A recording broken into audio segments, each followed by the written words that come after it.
"The baby needs peace," my daughter-in-law said. I didn't answer immediately. My son kept his eyes lowered to the table, one hand resting beside his glass, as though he needed something solid to steady himself. Only after that silence did he quietly add, "We're having a baby." What stayed with me wasn't the announcement itself, but the order in which they delivered it. The condition came first. The happiness came second. I waited for something more, a due date, an excited smile, some small detail they couldn't help sharing, but nothing followed.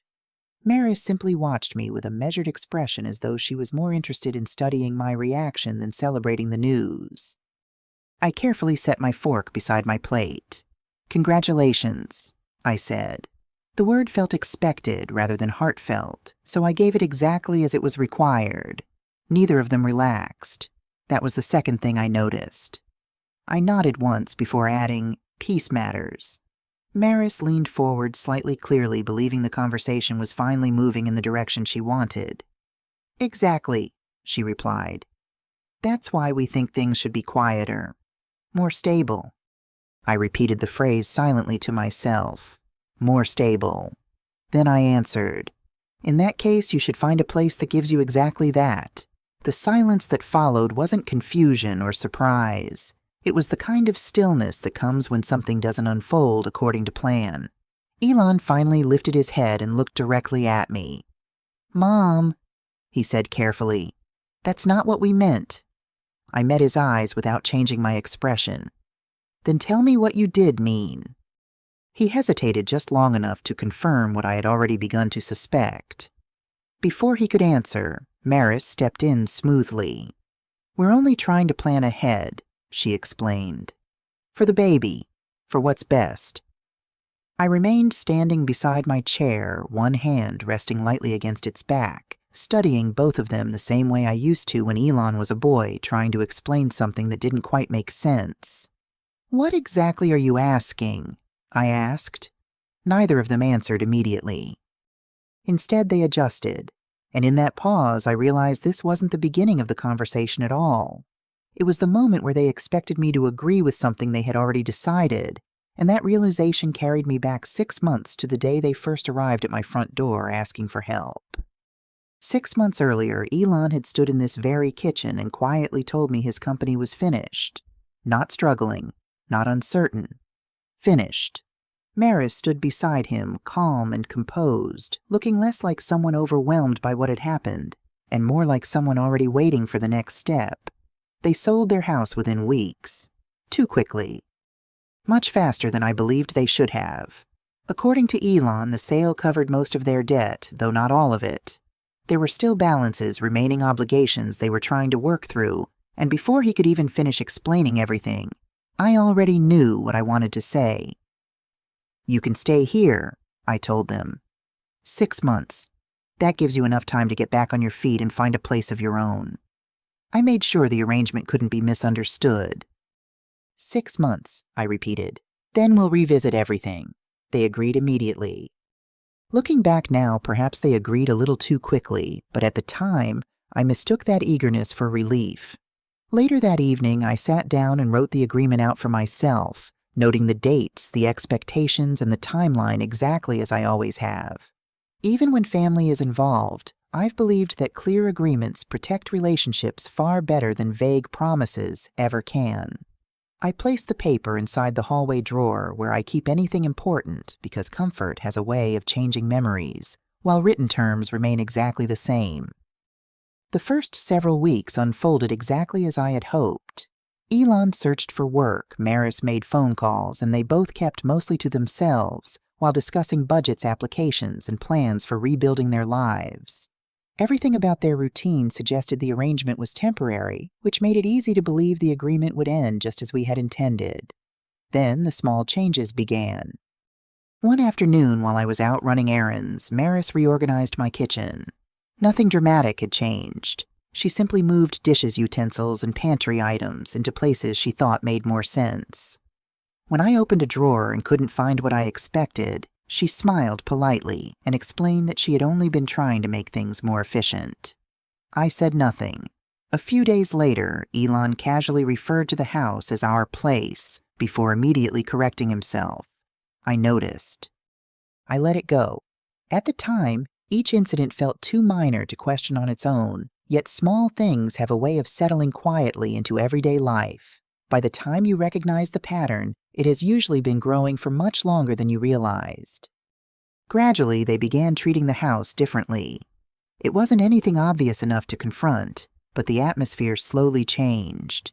Bedroom doors remained closed more often, conversations carried on without lowering their voices, and spaces that had once felt shared gradually became occupied, as though they naturally belonged to future plans instead of a temporary arrangement. I noticed it most in the way they talked. Not about the present, about the future. They discussed furniture layouts, better ways to use certain rooms, and ideas that stretched comfortably beyond the 6 months we had agreed upon. I never interrupted those conversations. I simply listened. One evening, while standing beside the kitchen counter, Maris slowly looked around the room before saying, "We have to start thinking long-term now." I was sitting at the table. Elon stood beside her. I heard every word clearly. Not we as a family, only we as the two of them. Elon shifted uneasily as though something about the statement bothered him.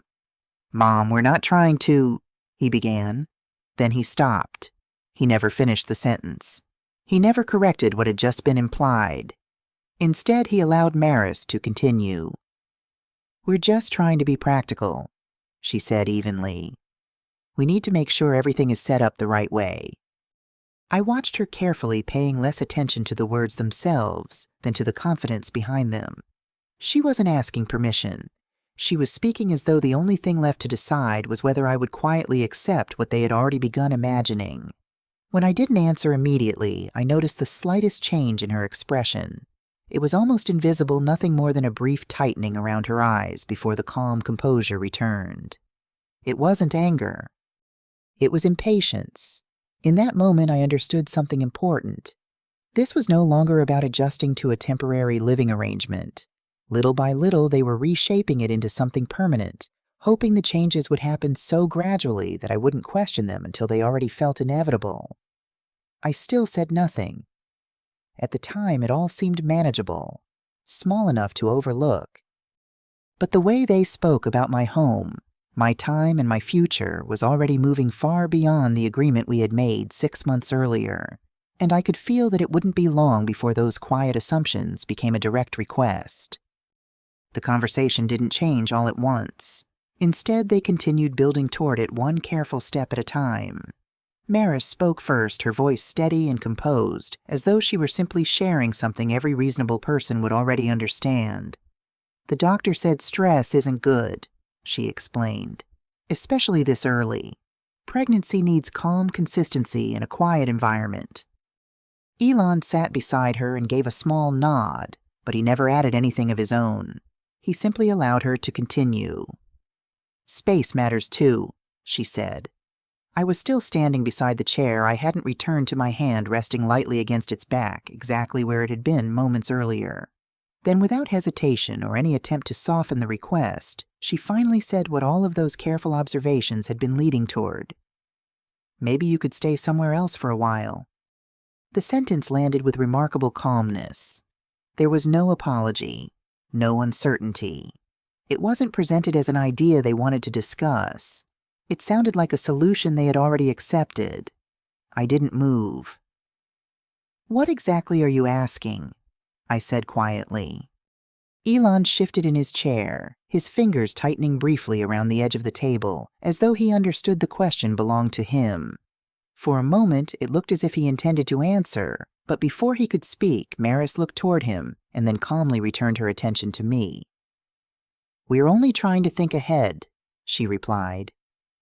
"We want everything to be stable before the baby comes." "That's not what I asked." She held my gaze without the slightest change in expression. "We need a space that supports that." Her choice of words stayed with me. Not a space somewhere else. Not finding a place. Simply the space they were already occupying. The way she said it left no room for doubt. She wasn't describing a possibility anymore. She was describing an expectation that in her mind had already become reasonable. I let several quiet seconds pass before answering. That sounds more like convenience than necessity. Elon let out a slow breath, almost as though the words struck him harder than anything else I'd said. Maris, however, remained completely composed. "This is about family," she answered. "Families help each other when it matters." I looked directly at Elon. He still didn't interrupt her. He didn't clarify.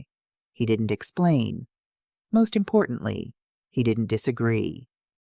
He simply allowed her to continue speaking on behalf of both of them, and that silence told me far more than any explanation could have.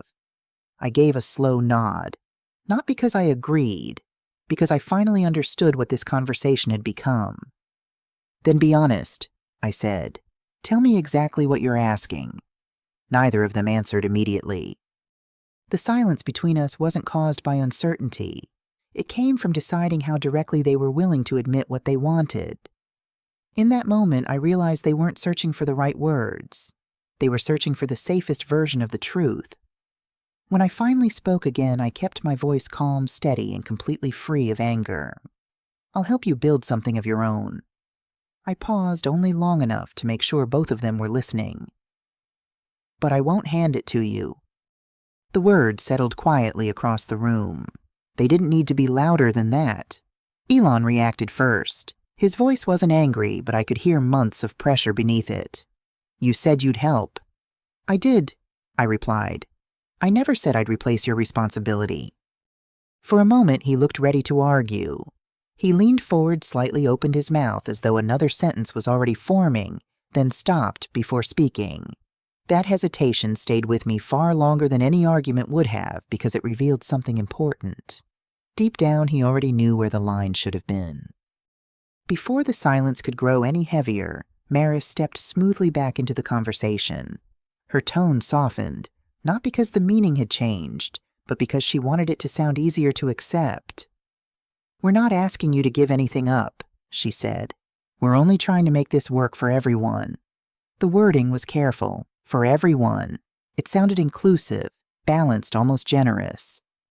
Yet beneath the polished language, nothing had actually changed. The only person expected to sacrifice anything was still me. I remained standing exactly where I was, leaving the distance between us unchanged. "What does that actually look like?" I asked. Maris folded her hands together before answering as though she'd already rehearsed the response.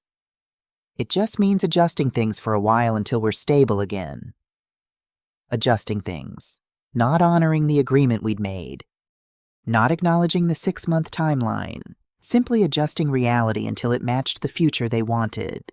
Elon nodded quietly beside her once again, allowing her to define everything without adding a single clarification of his own. That was what I found myself watching more than anything else. Not her words. His silence. Every sentence she spoke smoothed the edges of their request, making it sound practical, instead of presumptuous, temporary, instead of permanent, shared, instead of one-sided. Yet no matter how carefully they rephrased it, the direction never changed. They still expected me to move so they could remain, and the more they refined the language, the clearer it became that this conversation was never about timing or necessity. It was about expectation.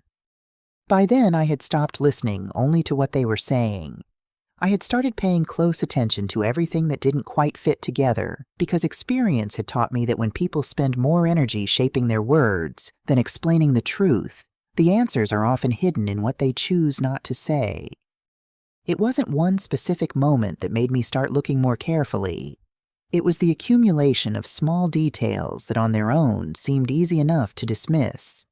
Each one appeared insignificant, separated from the next by several days or even weeks, but together they slowly formed a pattern that became impossible to ignore. Maris insisted she was pregnant, yet she continued pouring herself wine with dinner. Not once. Not by accident. More than once, and always without hesitation. She never tried to hide it, but she never acknowledged it either. She simply carried on as though there was nothing unusual about it. I found myself waiting for the kinds of conversations that naturally accompany a pregnancy, a doctor's appointment, a discussion about due dates, a prescription left on the kitchen counter, or even an offhand comment about morning sickness. None of those things ever appeared. Days turned into weeks. The subject surfaced only when it supported the conversation she wanted to have. There were no appointment reminders written on the calendar, no paperwork from a clinic, no phone calls discussing test results, and no small changes in routine that people usually make without even thinking when they're genuinely preparing for a child. Instead, the pregnancy itself remained strangely untouched, mentioned only when it reinforced the idea that the house should somehow revolve around it. That inconsistency stayed with me. One afternoon, while clearing the dining table, I noticed an ultrasound photograph resting near the edge. It had been placed carefully enough that anyone walking by would naturally see it, but not in a way that invited conversation. I picked it up and studied it quietly. The image itself didn't tell me very much. What caught my attention was everything that wasn't there. There was no clinic name, no date, no patient information. Nothing that connected the picture to anyone at all. By itself, that proved nothing, and I knew better than to jump to conclusions. Still, it struck me as unusual. It wasn't evidence. It was simply an absence presented as though it should answer every question before anyone thought to ask one. I set the photograph back exactly where I'd found it. Later that evening, as I prepared dinner, I noticed Maris watching me from across the kitchen. She wasn't looking at what I was doing. She was watching my reactions, the brief pauses, the direction of my gaze, the smallest expressions that crossed my face. It felt less like someone sharing happy news, and more like someone measuring whether the story was being accepted. That was the moment something shifted inside me. People living through genuine excitement rarely monitor every reaction around them. They speak naturally, offer details without being prompted, and share moments because they can't help themselves. They don't carefully construct information piece by piece while constantly checking whether it's having the intended effect. My thoughts returned to that first dinner. The house had come first. The baby had come second. I didn't force those observations into a conclusion because I still believed conclusions should follow facts, not suspicions. Even so, one question refused to leave my mind, and I knew I wasn't going to ask it while Maris was sitting only a few feet away. The following afternoon, I called Elon. "Would you meet me for coffee?" I asked. He agreed without asking why. We met the next day at a small cafe downtown, somewhere neutral, where no one could overhear us, and no one could interrupt the conversation before it reached the truth. He arrived about 10 minutes late, not dramatically so, but long enough for me to notice a hesitation that hadn't been there before. When he sat down across from me, he left his jacket on, folded his hands loosely together on the table, and didn't order anything. I recognized every one of those small signs. He wasn't comfortable. I decided not to give him time to settle into a prepared explanation. "Is there really a baby?" I asked. I didn't raise my voice. I didn't accuse him. The question was asked as calmly as any other.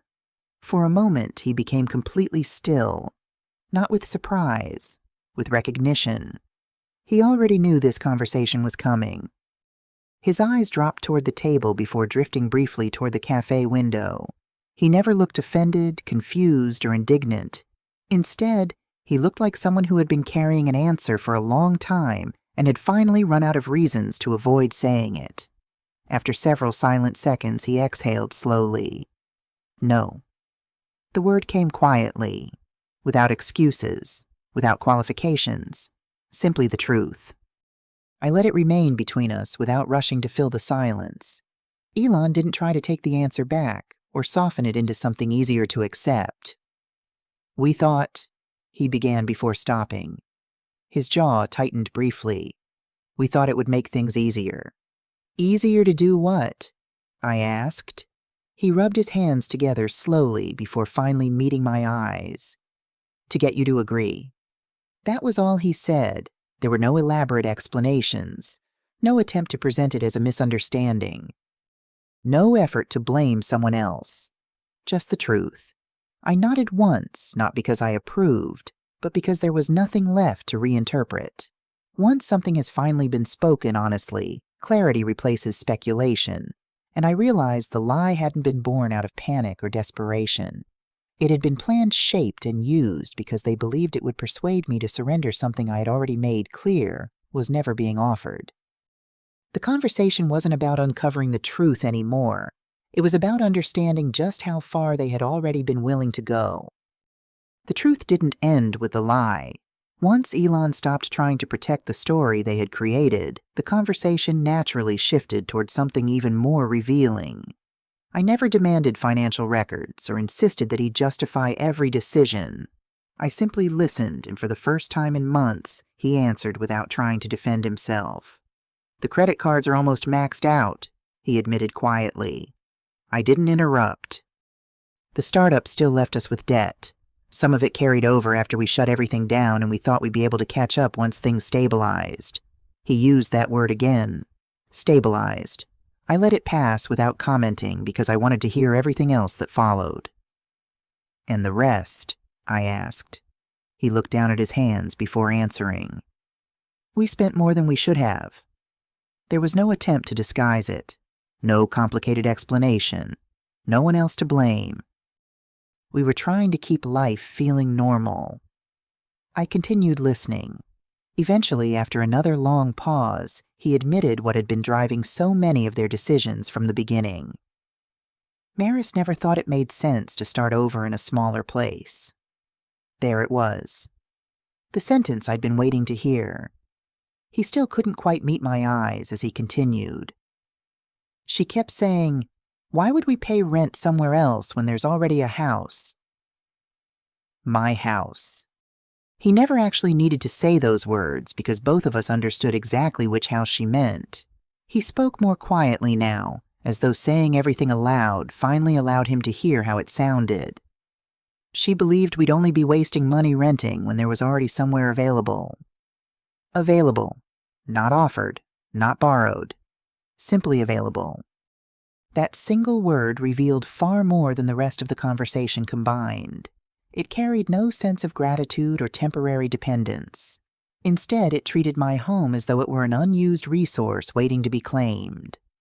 I remained silent for several moments, allowing his own words to settle. By then, it was obvious this situation had never been created by circumstances alone. Rising costs hadn't forced them into this position. Bad luck hadn't cornered them. Every major decision had been made one step at a time. They had refused the smaller apartment that would have required sacrifice. They had avoided reducing their lifestyle while waiting for their finances to recover. Instead of rebuilding gradually, they searched for a shortcut that would let them skip the difficult part entirely. When they found what they believed was that shortcut, they built everything else around it. Even the lie. Elon leaned back in his chair, looking older than he had when we first sat down. "We honestly thought it made sense." His voice no longer carried confidence, only fatigue. I gave a slow nod. "It made sense." I repeated, not because I agreed with him, but because I understood the reasoning they had convinced themselves was justified. Once people repeat an idea long enough, it gradually stops feeling like a decision and begins feeling like something they're entitled to receive. That realization made one thing perfectly clear. I wasn't dealing with a misunderstanding. I was dealing with expectations that should never have been allowed to grow in the first place. The following morning, I didn't reopen the conversation or ask for another explanation. There was nothing left to discuss because the truth had already been spoken. Instead, I waited until breakfast when the house was quiet and there would be no opportunity to redirect the discussion. I walked into the hallway, opened the familiar drawer, and removed the folder I had placed there exactly 6 months earlier. The paper looked exactly as I remembered. The same dates, the same signatures, the same terms. Nothing about the agreement had changed. I carried it into the kitchen where Elon and Maris were already sitting at the table. Without saying anything unnecessary, I placed the folder between them, opened it to the page that mattered, and gently turned it so both of them could read it. "The move-out date is next Friday." I spoke calmly. No raised voice, no lecture. Just the agreement we had all accepted 6 months earlier. Maris reacted immediately. "This isn't fair." Her composure remained mostly intact, but the softness that had accompanied her earlier conversations was gone. She looked at me as though fairness somehow depended on ignoring everything that had happened over the previous week. I met her eyes. "You told me the baby needed peace," I said evenly. "I hope you find exactly the kind of place that gives you that." For the first time since she moved into my home, she had no carefully prepared answer. She held my gaze for several seconds before looking away, her fingers tightening briefly against the edge of the table as she searched for another argument that never came. I turned toward Elon. He remained completely silent. His eyes moved from the agreement to me, and then back to the paper again. There was no sign that he was preparing another explanation because he already understood what mattered most. This wasn't a negotiation anymore. It was simply the agreement being honored. Maris shifted slightly in her chair, clearly deciding whether there was anything left worth arguing about. After a long moment, she chose not to continue. The conversation ended without shouting, without accusations, without another attempt to persuade me. Only recognition remained. Over the next several days, they packed their belongings quietly. The process felt very different from the day they arrived. Back then, every box carried hope. Now, each trip to the car carried acceptance. I didn't interfere, and I didn't offer advice.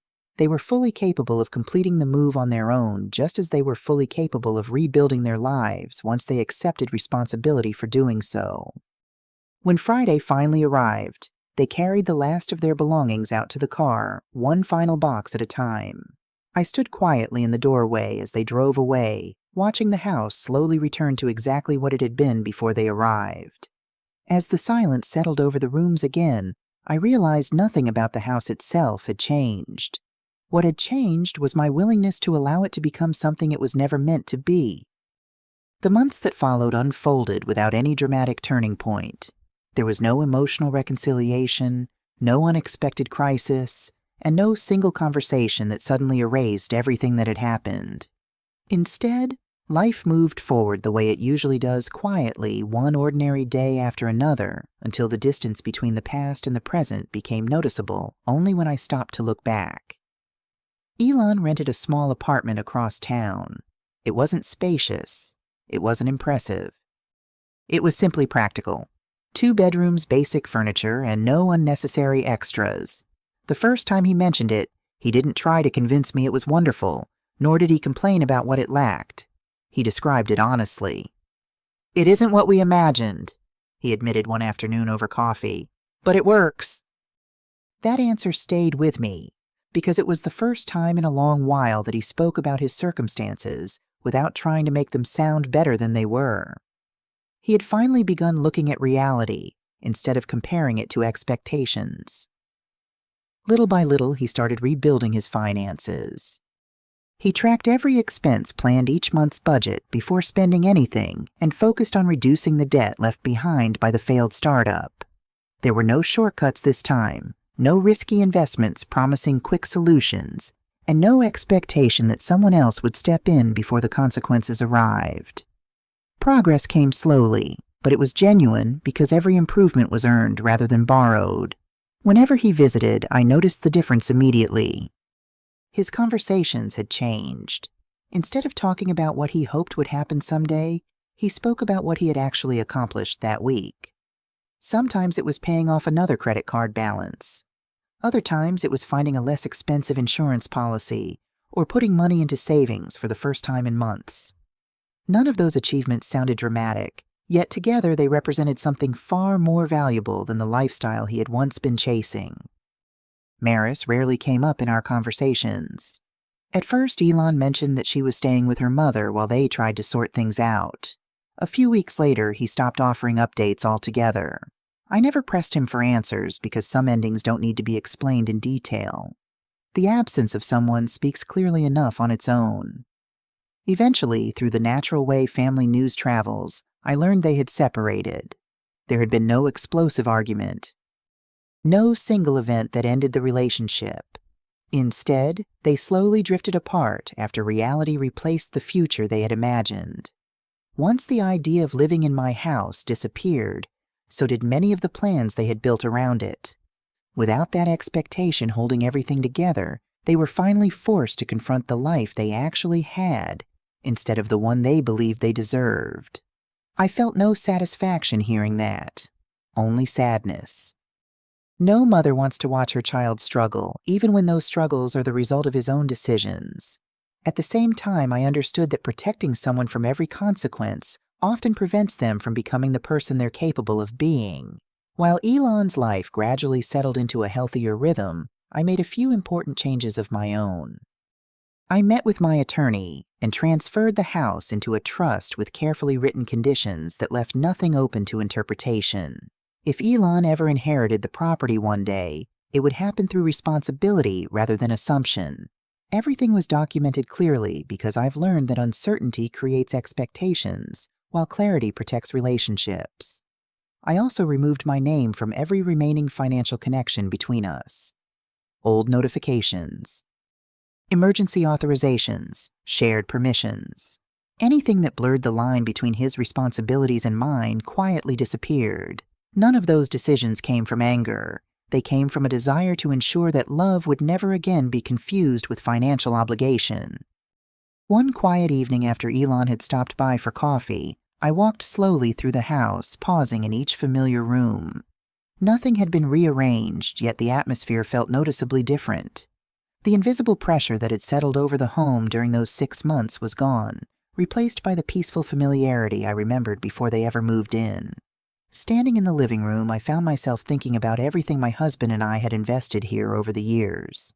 Not only money, time, sacrifice, patience, long work days, careful decisions.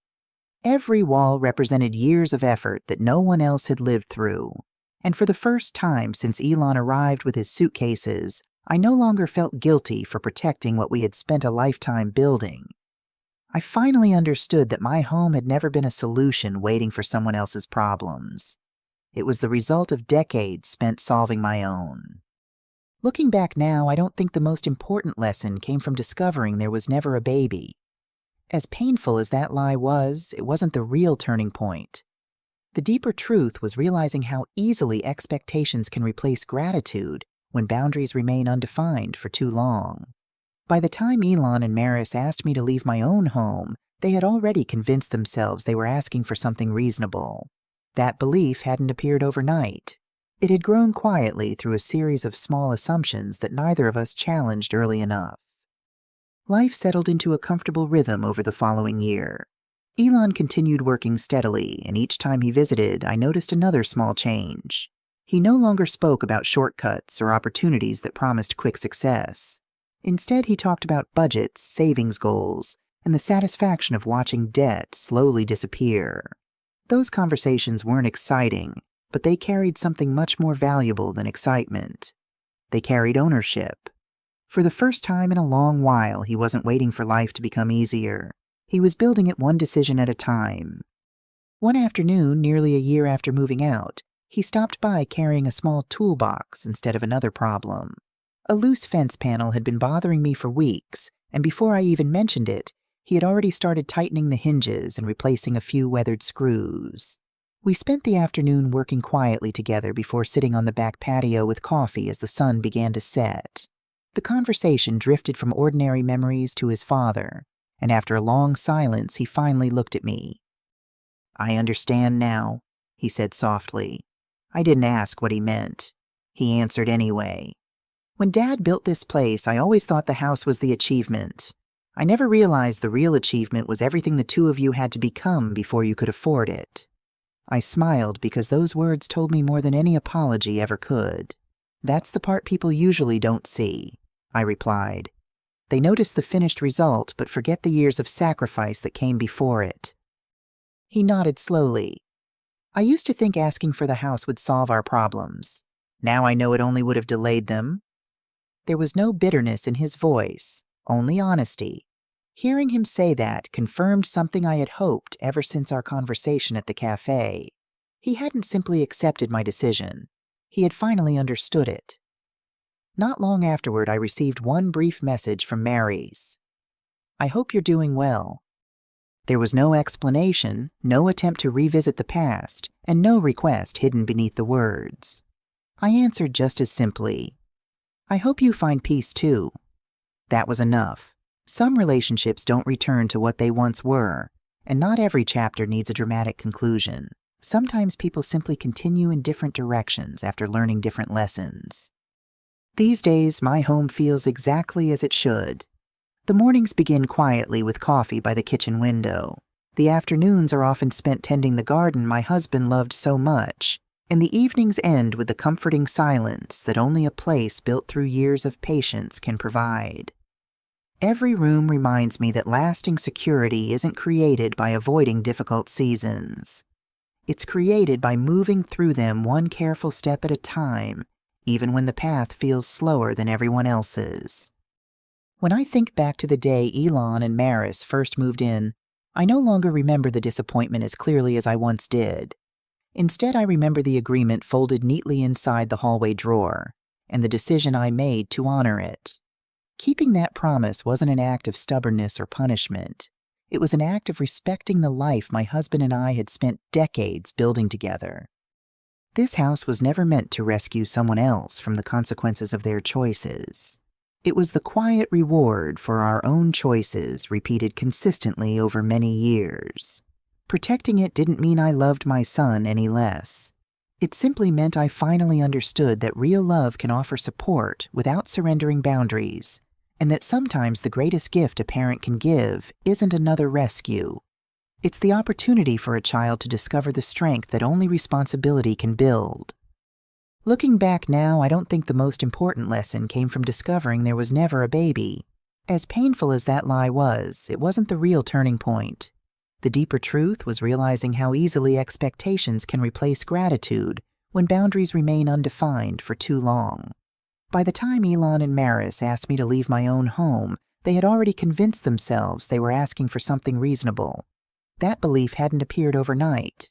It had grown quietly through a series of small assumptions that neither of us challenged early enough. Life settled into a comfortable rhythm over the following year. Elon continued working steadily, and each time he visited, I noticed another small change. He no longer spoke about shortcuts or opportunities that promised quick success. Instead, he talked about budgets, savings goals, and the satisfaction of watching debt slowly disappear. Those conversations weren't exciting, but they carried something much more valuable than excitement. They carried ownership. For the first time in a long while, he wasn't waiting for life to become easier. He was building it one decision at a time. One afternoon, nearly a year after moving out, he stopped by carrying a small toolbox instead of another problem. A loose fence panel had been bothering me for weeks, and before I even mentioned it, he had already started tightening the hinges and replacing a few weathered screws. We spent the afternoon working quietly together before sitting on the back patio with coffee as the sun began to set. The conversation drifted from ordinary memories to his father, and after a long silence, he finally looked at me. "I understand now," he said softly. I didn't ask what he meant. He answered anyway. "When Dad built this place, I always thought the house was the achievement. I never realized the real achievement was everything the two of you had to become before you could afford it." I smiled because those words told me more than any apology ever could. "That's the part people usually don't see," I replied. "They notice the finished result but forget the years of sacrifice that came before it." He nodded slowly. "I used to think asking for the house would solve our problems. Now I know it only would have delayed them."